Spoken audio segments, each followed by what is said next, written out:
A nossa entrevista de hoje é com o senador do PMDB, Raimundo Lira. Depois de um ano de mandato, o senador dá um giro pelos veículos de comunicação do Estado, fazendo uma espécie de balanço das atividades que foram desenvolvidas no período. O senador já apresentou projetos importantes, entre os quais nós podemos destacar o do fim da reeleição e ações como a que já destina uma soma importante, 165 milhões, para o início da duplicação da BR-230, trecho entre Campina Grande e Cajazeiras. Senador, boa tarde, ótimo recebê-lo no Ponto a Ponto, tudo bem? É um prazer participar do seu programa, né?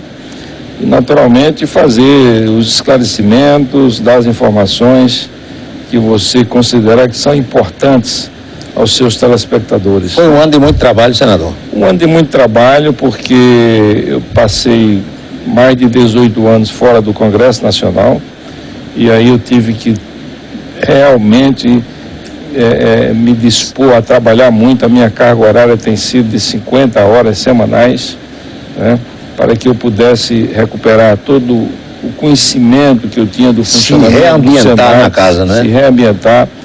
Tive muita sorte porque fui recebido pelos companheiros senadores, os demais 80 senadores, como um veterano da casa, né?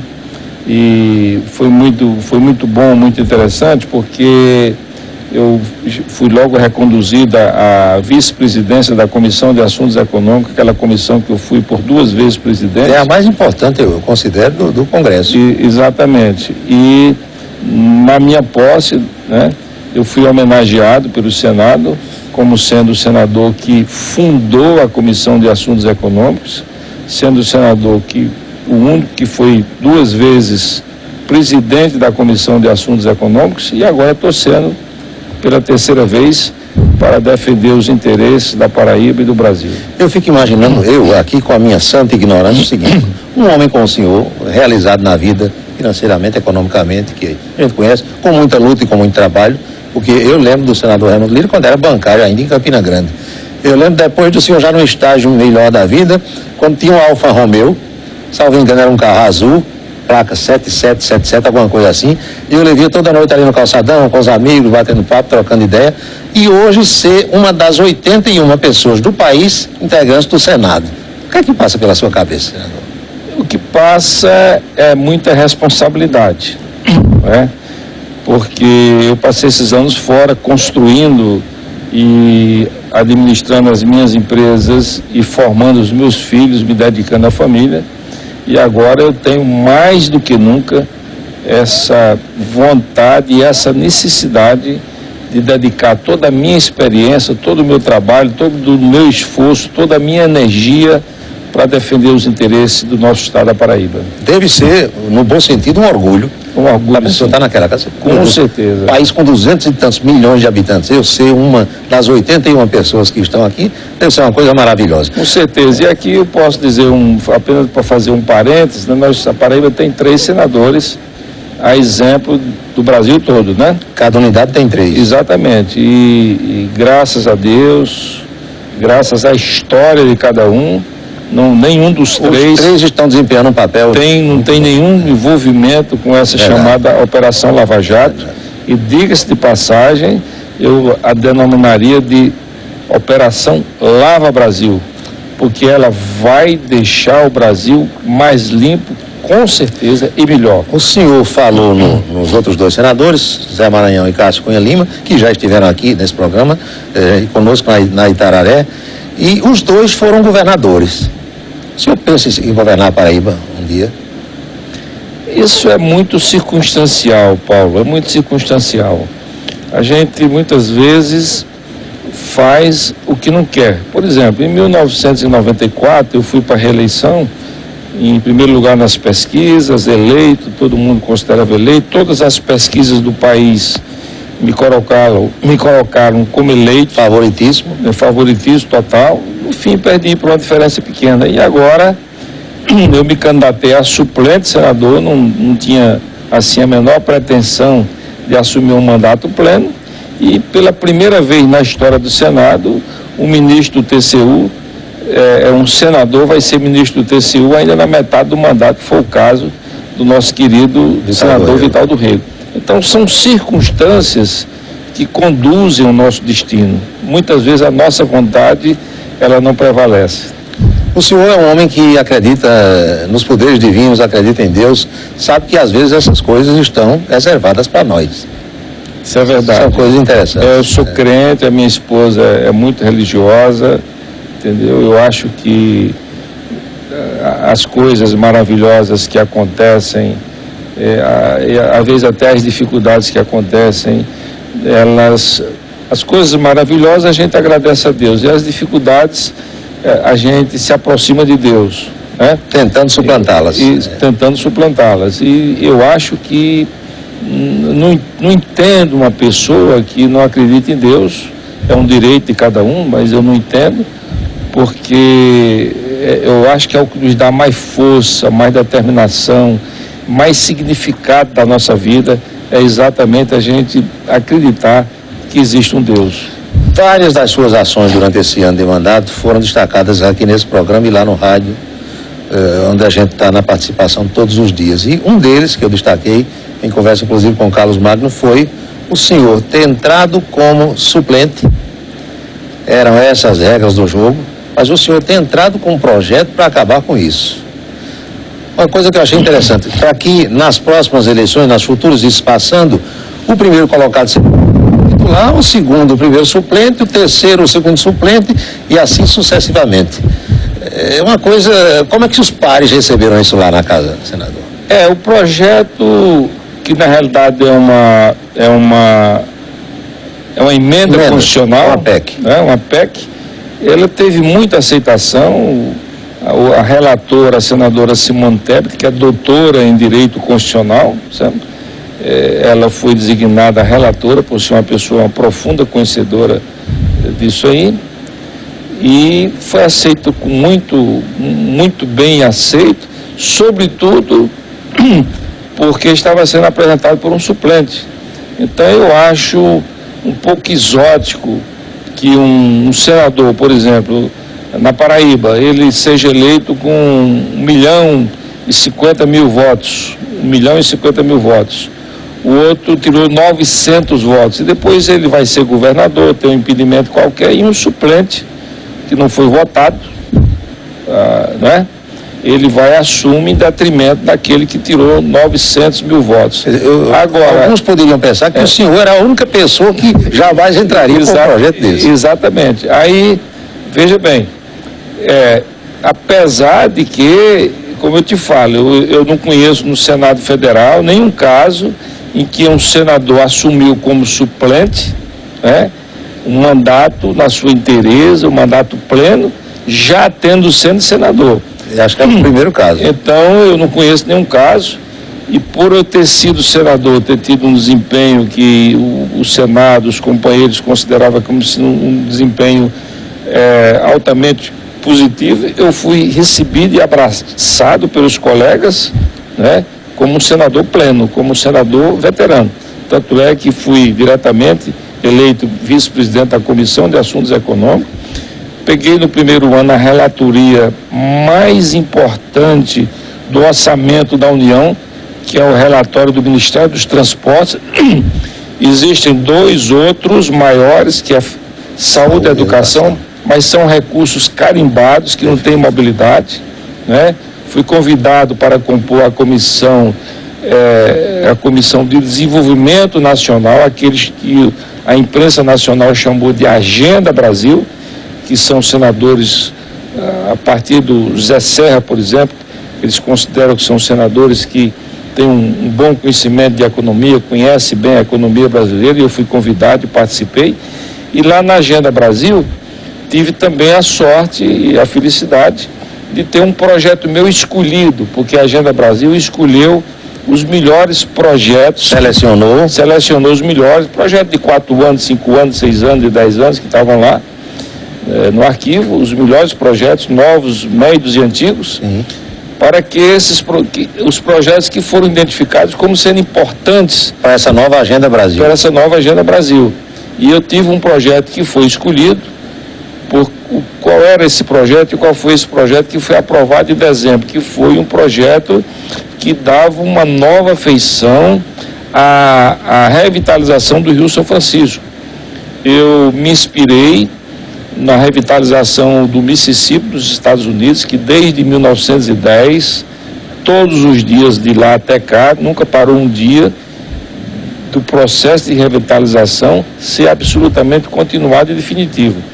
Para que isso acontecesse com o nosso Rio São Francisco, era preciso criar recursos permanentes. E aí eu apresentei o projeto que as empresas que geram energia com o Rio São Francisco, a exemplo como a Chesso e a Três Marias, elas teriam que pagar um percentual sobre o seu faturamento. Aquele percentual iria ser constituído um fundo para essa revitalização. Para essa revitalização, administrado pela Codervasf de forma permanente, para daqui a 10, 20, 30, 40, 50 anos. Muito bem. Essa revitalização está sendo feita tanto no rio principal, Rio São Francisco, como nos seus afluentes, muitos deles degradados, sem dúvida, por estarem em fazendas particulares e não ter tido, os proprietários não ter tido o cuidado que devia ter. Ele já foi aprovado em dezembro, em caráter terminativo, e já está na Câmara de Deputados. Por que isso, Paulo? Porque daqui a 15 ou 20 anos, o Nordeste brasileiro, com a transposição do Rio São Francisco, poderia chegar um momento de não ter água no Rio São Francisco. Atualmente, nós temos no Rio São Francisco, há poucos dias, 4,7% apenas da sua capacidade. Praticamente seco. O reservatório praticamente seco, em torno de 2, 3%. Que é o maior do país, é o maior reservatório do país. Então, isso aí tinha que ser feito, precisava ser feito sem depender de crise, sem depender de orçamento nacional, sem depender da vontade do ministro. É um fundo permanente para o futuro do nosso país. Vou lhe pedir licença para a gente fazer uma pequena pausa. Temos mensagens importantes para você aí na hora do almoço e a gente já volta para retomar a conversa com o senador Raimundo Lira. Agora, em 2016, tem o novo piso dos professores, por exemplo, o novo salário mínimo, que precisam ser pagos. E tem muita gente que comanda alguns municípios brasileiros sem conseguir dormir. Isso é claro que os senhores sentem lá em Brasília, senador, porque a arrecadação diminuindo, menos IPI, menos imposto de renda, menos dinheiro para os estados e municípios. Nós estamos, Paulo, vivenciando uma crise econômica sem precedentes. Além dessa crise ser muito grande, ela coincidiu com a crise política. Uma alimenta a outra. E nós não temos condições, o Brasil não tem condições de resolver a crise econômica se não resolver a crise política. É fundamental você ter um clima de estabilidade política para que possamos, já a partir do segundo semestre, trabalhar na retomada do crescimento econômico. Mas, e falando de crise econômica, essa crise é dramática porque ela já está afetando o desemprego do trabalhador. Em 2015, 1.546.000 trabalhadores com carteira assinada perderam seus empregos. Ou seja, a crise chegou dentro de casa. A crise chegou na casa das famílias. A crise chegou na saúde, que é fundamental. O Brasil não pode continuar com a qualidade precária da saúde que ele está prestando ao cidadão brasileiro. Então nós estamos aí numa situação muito difícil, precisando de encontrar um novo caminho, a retomada do crescimento, mas antes precisamos resolver essa crise política. Uma hora ela acaba. Uma hora não vai ser permanente nem eterna. O senhor tem dito nas entrevistas que está instalando um escritório com maior estrutura aqui no estado para receber prefeitos que, por exemplo, têm dificuldades de ir a Brasília, levar os seus projetos, os seus pleitos. É coisa para já? A nossa intenção é abrir o seu pleno funcionamento a partir da manhã já, talvez de segunda-feira, já está tudo pronto, os funcionários já estão se adaptando, né? Porque aí fazer uma ponte com Brasília, às vezes, principalmente nessa crise econômica, né? Os prefeitos poderão evitar gastos excessivos de ir até Brasília, então ele já pode encaminhar os seus pleitos ou receber as informações online no nosso escritório em João Pessoa. Mas o senhor, em 2015, recebeu muitos prefeitos em Brasília, no seu gabinete. E vou continuar recebendo, né? Inclusive que são de outros partidos, o senhor não faz essa distinção. Porque eu tenho dito a todos os prefeitos, a exemplo de Campina Grande, que o gabinete, eu sou senador da Paraíba. O gabinete, portanto, pertence à Paraíba. Isso não quer dizer que o prefeito que eventualmente receba um benefício resultado do meu trabalho, da minha ação parlamentar, não possa votar comigo. Se eventualmente eu for candidato à reeleição, ele tem o direito de votar no outro candidato, porque afinal de contas eu não estou condicionando essa ação administrativa, não estou condicionando a ação política. A atividade política é outra, totalmente separada da minha ação administrativa. Senador Lira, de que modo o senhor pretende participar da eleição municipal desse ano? O que o senhor imagina para outubro? Eu pretendo da seguinte maneira: quando o parlamentar é deputado federal ou deputado estadual, ele já sabe quais são os seus municípios. São 20 municípios, são 30 municípios, são 35 municípios, ele já sabe onde é que estão os seus apoiadores. No caso de um senador, de um parlamentar majoritário, você tem que trabalhar na Paraíba toda, né? Levar benefícios de Cajazeiras a Cabedelo, né? E naturalmente ir naqueles municípios, subir no palanque daqueles prefeitos que acham, que entendem que você é importante, que o seu apoio é importante, né? Então eu não posso me oferecer, nem posso espontaneamente apoiar um candidato a prefeito em qualquer cidade sem que eu seja chamado, sem que ele diga que a minha presença, um vídeo gravado por mim, ou a minha presença pessoal, né, é importante para fortalecer a sua candidatura. Veneziano Vital do Rego, deputado do seu partido, tem dito que 2018, porque os políticos, sobretudo de um estado politizado como o nosso, onde o eleitor também pensa nas futuras eleições, estão pensando nisso. A Veneziano diz, olha, 2018 necessariamente passa por 2016. Então você tem que trabalhar em 2016, mas com um olho lá em 2018, para quem tem pretensões, inclusive, como o senhor. Não é verdade isso? A expressão está correta. 2016, eu até modificaria um pouco, sabe? Eu assumi o mandato em 2015, foi dezembro de 2014, mas começou o funcionamento do Senado em 2 de fevereiro de 2014, eu diria que 2018 passa necessariamente por 2015, 2016, 2017 e o próprio... Seguindo o calendário, bem direitinho. Exatamente. Seguindo o calendário. Agora, se a gente for colocar as coisas geograficamente, João Pessoa tem o seu cenário, Campina tem o seu, que são as maiores cidades mais importantes. O senhor tem transitado por João Pessoa, tem conversado com políticos, com membros da imprensa, colegas jornalistas, agora em Campina também deu um giro. O que é que sente desses dois cenários, Campina e João Pessoa? Eu acho que são cenários diferentes, né? João Pessoa, por exemplo, você tem um prefeito que está relativamente bem avaliado, né?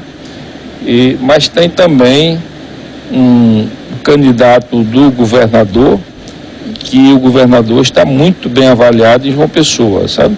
E você tem a disposição de um candidato do PMDB, que é no caso de Manuel Júnior, que já foi vice-prefeito de João Pessoa, né? Tem uma boa base eleitoral e é o candidato do maior partido do estado, né? Então você vê que é um resultado relativamente imprevisível, até porque o exemplo de Luciano Cartacho, ele estava em 4º lugar, entrou na campanha em 4º lugar e terminou ganhando a eleição. Então, é sempre uma coisa imprevisível. Em Campina Grande, o que a gente nota nas pesquisas é que há um equilíbrio muito grande entre os principais candidatos. O senhor falou em equilíbrio, eu vou falar sobre entrosamento. A gente daqui percebe, quando assiste às sessões do Senado, da TV Senado, que há um entrosamento entre o senhor, o senador Cássio Coelhinho, seu colega, e o senador Zé Maranhão. Vocês tratam das coisas da Paraíba, independente de cada um ser de um partido ou não. O senhor e o senador Maranhão são do PMDB e Cássio é PSDB, mas ali está todo mundo trabalhando. já conversou com o senador Cássio Cunha Lima sobre uma junção PSDB-PMDB? Falam nisso por aqui, se é possível em João Pessoa, se não é em Campinas, tem conversação nesse sentido? Quando começou o ano legislativo, nós ficamos juntos ali, Senta Maranhão, Raimundo Lira e Cássio. Eu fiquei entre os dois, né? E havia uma divergência histórica, né? Entre a família Cunha Lima e Maranhão. A cassação, aqueles episódios todos. E aí eu fui trabalhar para que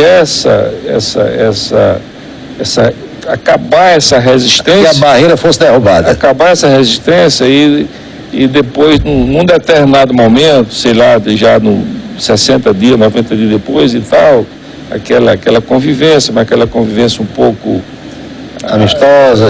Ainda não com total liberdade. Aí, em um determinado momento, o senador Cássio Cunha Lima disse: Maranhão, a gente já perdeu muito tempo com inimizado, vamos ser amigos aqui, inclusive com aval do nosso pacificador Raimundo Lira, sabe? E aí hoje a relação dos três senadores é uma relação muito boa, muito harmoniosa, sabe? Então nós não vamos querer que o dia a dia da política municipal atrapalhe essa harmonia. A gente aqui da Paraíba sempre destacou, nós do rádio e da televisão, que, por exemplo, a bancada pernambucana briga em Pernambuco com briga de foice no escuro. Mas quando chega em Brasília é todo mundo unido. Já Vasconcelos junta-se com Tony Gel, com os da Câmara do Senado.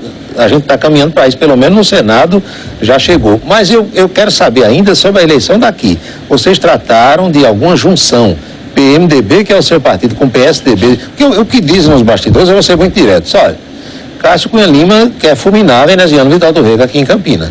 Então ele pode propor seduzir Maranhão, é isso que eu vou dizer, seduzir Maranhão para Maranhão ficar com ele na eleição de Campinas, desde que aqui o PMDB não tenha candidato. Chegou-se a falar nisso por lá ou não? Não, chegou não. Há um respeito muito grande. Aos candidatos de cada um, sabe? O veneziano vai fazer a campanha do jeito dele, ele é que conhece os problemas locais, municipais, conhece cada pessoa, cada linha de pensamento. A mesma coisa vai fazer o prefeito Romero Rodrigues, o senador Cássio Cunha Lima. Não acredito que ele vai apoiar o seu candidato, mas não vai entrar naquilo que nós chamamos as questiúnculas municipais. No varejozinho. No varejo. O Cássio Cunha Lima é um político hoje que vai ser candidato em 2018 a governador ou a senador. Então ele não saiu da eleição, saiu do dia a dia da eleição municipal. Então muitas vezes eu já ouvi aqui em Campina Grande, alguém disse: não, Cássio não sei o quê, não é como era, ele está vindo pouco a Campina Grande, mas não tem tempo de vir a ali Grande, o Senado realmente. Não tem tempo. E ele é líder do partido dele. Não tem tempo, ele é líder do segundo maior, do maior partido de oposição do país. Ele está todo momento sendo requisitado para reuniões em São Paulo, reuniões em Minas Gerais. Então o eleitor, as pessoas têm que entender essa questão, esse assunto, a missão dele é muito importante. Então nós, como senadores, eu tenho dito muitas vezes, a minha carga horária hoje em Brasília é de 50 horas por semana.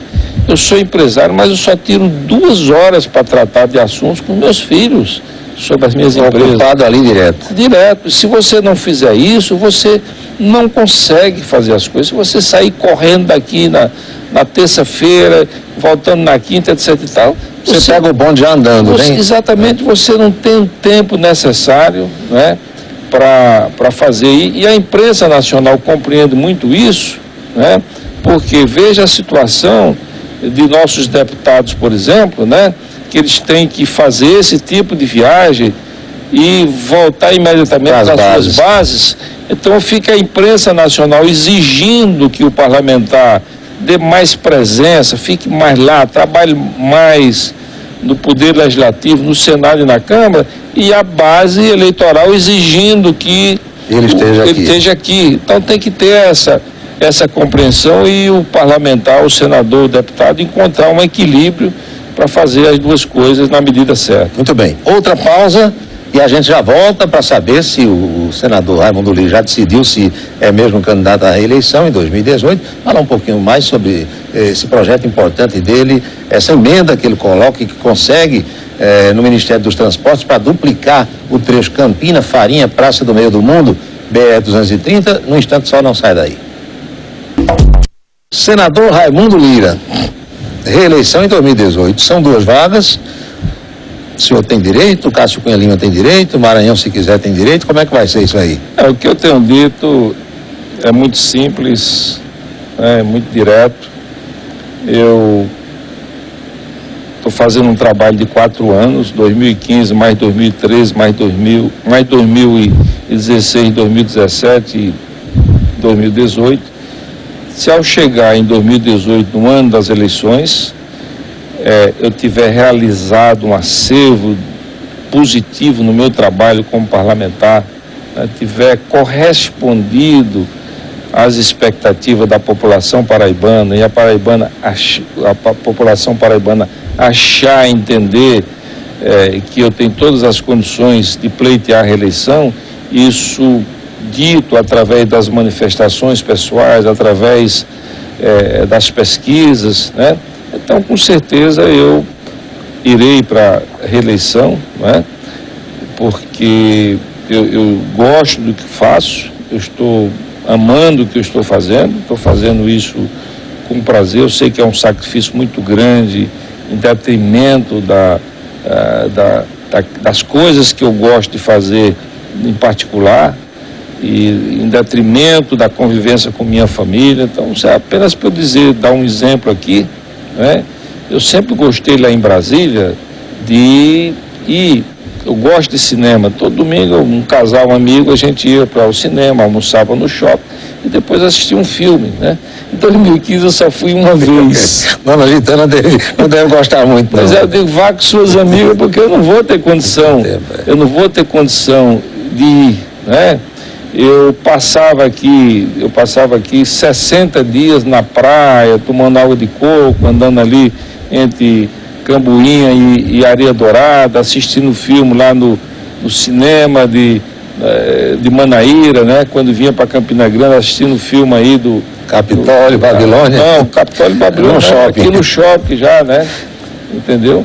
E eu me lembro bem quando a gente transitava ali pelo shopping, encontrando sempre amigos, pessoas, companheiros, né? Mantive essa minha casa aberta, funcionando.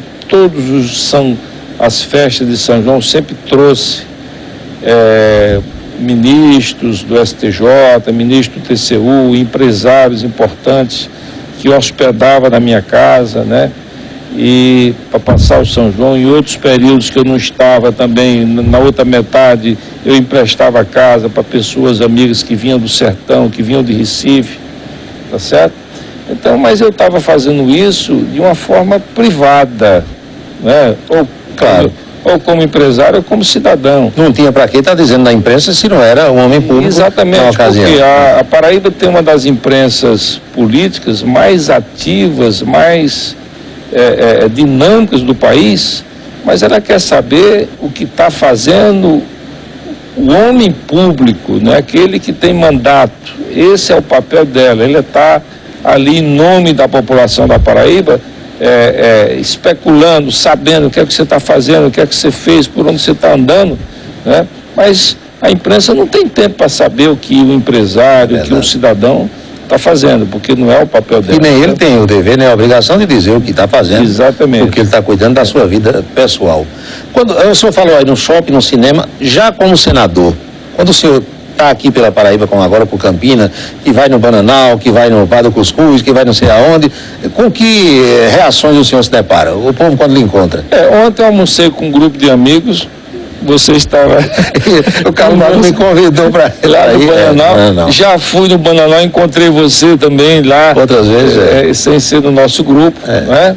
Entendeu? Vou sempre no Bananal, eu gosto muito dos galegos, gosto muito de galinha de capoeira, né? Minha comida é a mais simples possível. Então lá a gente come tapioca a semana toda, comprada lá no Mangai de Brasília, que vai a goma daqui, né? eu gosto de levar daqui uma pamonhazinha também, né?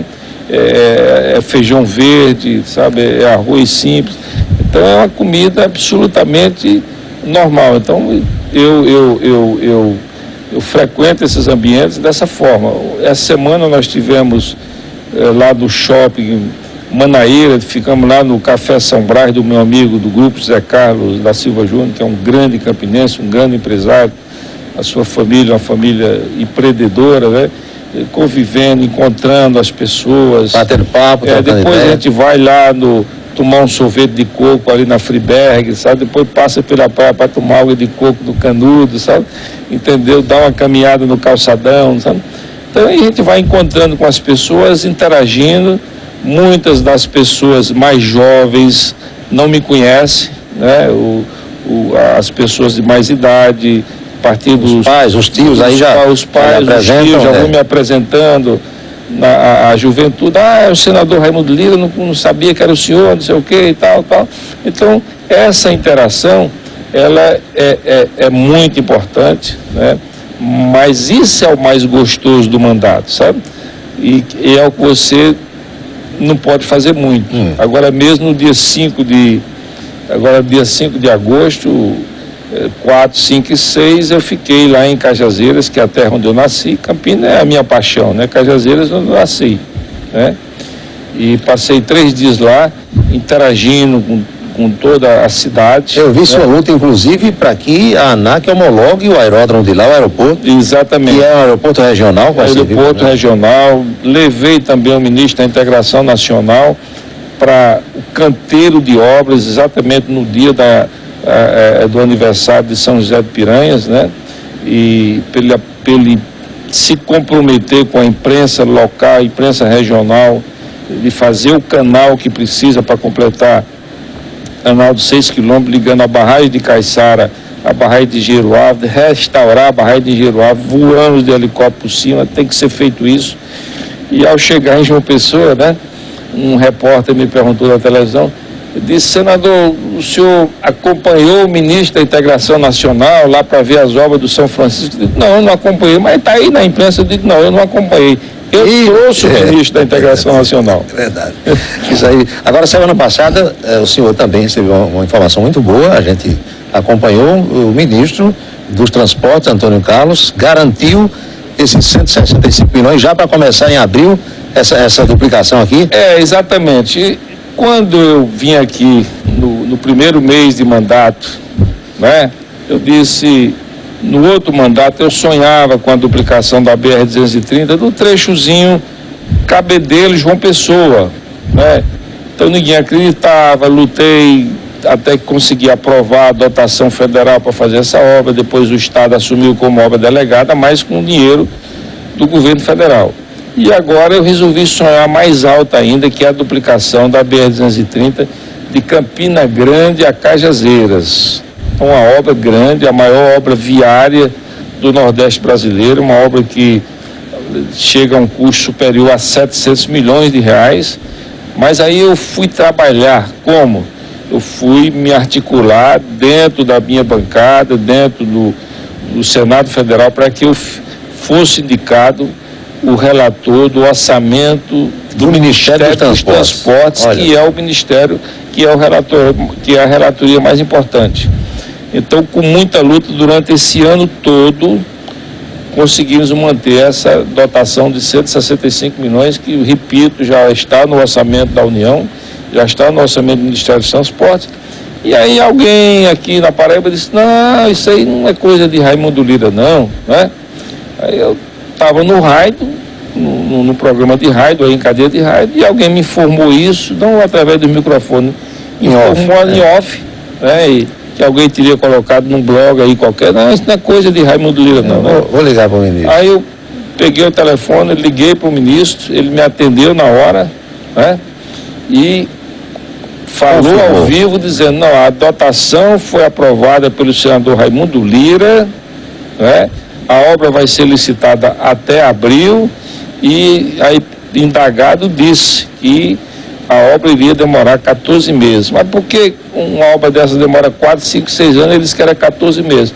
Porque é a única obra nova no Ministério dos Transportes em todo o país que tenha 100% da dotação garantida. Dotação garantida. Para a gente concluir, estamos em cima da hora, mas eu sei da sua paixão por carros. Tanto que o senhor vendeu e vende carro, tem concessionários ainda por esse Brasil. Os carros brasileiros melhoraram muito, tão bons? Não, melhoraram muito, né? O que precisa melhorar é a renda do trabalhador, a renda do povo brasileiro. Para poder comprar o carro. Comprar mais carro, o que precisa é baixar IPVA, que é o mais caro do mundo.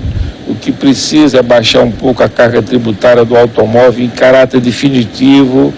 Precisa melhorar a renda do trabalhador. É preciso a retomada do crescimento econômico. O governo precisa fazer estradas para dar um país mais confortável, um país mais seguro, um país mais alegre, um país mais feliz, porque o povo brasileiro é extraordinário. O povo ama esse país. Senador, muito obrigado por ter vindo mais uma vez ao Ponto a Ponto. O senhor sabe que é sempre uma alegria recebê-lo aqui. E sempre que vier a nossa Paraíba, eu sei das suas muitas atribuições por lá, mas nos visita aqui, será um prazer. Será um prazer. Quero agradecer também a participação no programa Ponto a Ponto, né, Roberto, Paulo, Roberto. Quero agradecer também aos nossos amigos da TV Itararé. O Dalton Gadelha disse, bota o tapete vermelho para o senador, que ele é meu amigo. O Dalton é um amigo, sabe, é uma família, eu sou amigo dessa família de muitos anos, né, de muitos anos que eu sou amigo da família Gadelha, né, e é um empreendimento muito bem elaborado, muito bem mantido, muito bem feito, com todos os requisitos modernos, portanto, ele tem que ser valorizado. Esse empreendimento, esse empresário dinâmico tem que ser valorizado, porque é através do investimento privado que o Brasil vai se tornar um grande país do mundo. Tem que esquecer essa história de que o Estado sozinho vai levar o Brasil a um patamar superior. Nenhum consegue levar, nem a União Soviética, com todo aquele acervo político, militar e poderio, não aguentou. Tem que ter o trabalho, a participação da iniciativa privada, da inteligência pessoal, individual de cada um, a capacidade de energia pessoal de cada um na construção do país. Muito obrigado, senador. Vamos